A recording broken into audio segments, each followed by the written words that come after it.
મનસુખભાઈ વસાવા એકદમ બોખલાઈ ગયેલા છે અને એ શું બોલે છે, શું કરે છે અને શું કહેવા માંગે છે એ જ એમને પોતે ખબર નથી પડતી. ક્યાંક ને ક્યાંક અમને લાગી રહ્યું છે દિવસે ને દિવસે આમ આદમી પાર્ટીનું કદ વધતું જઈ રહ્યું છે.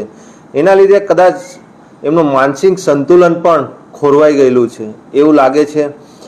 આ મનસુખભાઈ વસાવા જેમનું અહીંયા નાંદોદ વિધાનસભામાં એમનું કોઈ પણ જાતનું કંઈ લાગતું નથી, પણ તેમ છતાં પણ વારંવાર ચૈતરભાઈ વસાવા અને નિરંજનભાઈ વસાવાને ખોટી રીતે ટાર્ગેટ કરી રહ્યા છે. મનસુખભાઈ વસાવા જે તે સમયે અહીંયા ગાડી સિવિલ હોસ્પિટલનો મુદ્દો હતો, બીજા ઘણા બધા મુદ્દાઓ પર અમે વારંવાર એમને ટાર્ગેટ કરતા આવીએ છીએ. તો અમે એમને ભારતીય જનતા પાર્ટીમાં જે વખતે હતા તેમણે કીધું હતું કે તમે અહીંયા ગાડી ચંચુપાત ના કરશો.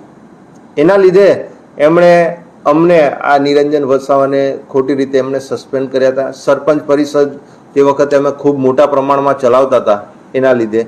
અને બીજી વાત કે જુનારાજની વાત કરે છે, જુનારાજ એ એમના કાર્યક્ષેત્રમાં જ નથી આવતું. ભલે એમની જન્મભૂમિ છે, એમણે જે વસ્તુ કરવાની હતી આજે છેલ્લા 30-35 વર્ષથી એમણે આ વસ્તુ કોઈ કરી જ નથી. વિકાસના કામો આજે તમે પ્રતાપનગરથી અંકલેશ્વર રોડ પર મનસુખભાઈ એરોપ્લેનમાં જાય છે કે હેલિકોપ્ટરમાં ઉડીને જાય છે? મનસુખભાઈને દેખાતું નથી. એમના કમરમાં એટલી બધી બીમારીઓ વારંવાર થાય છે, તો કમસે કમ જે રસ્તે જાય છે તે રસ્તો એ બનાવે.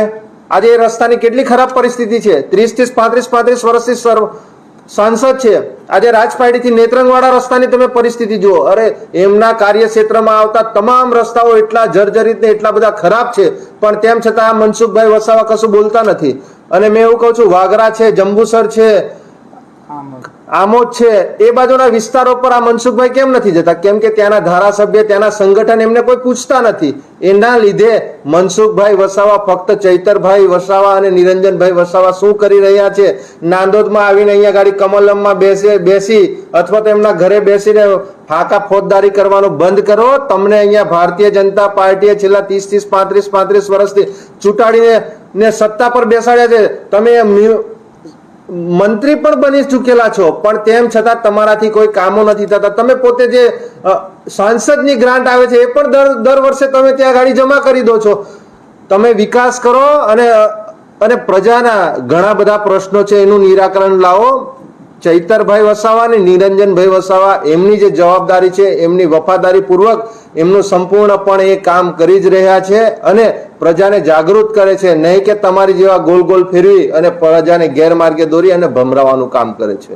પેલી જે એમણે અનાજની વાત કરી છે કે ગાડી તમે લઈને આવતા હતા અનાજ તેથી ભરી લીધું, એના વિશે તમે શું કહેશો? એ વિશે એ વાત એકદમ પાયા વિહોણી છે. ત્યાં ગાડી એક્સિડન્ટ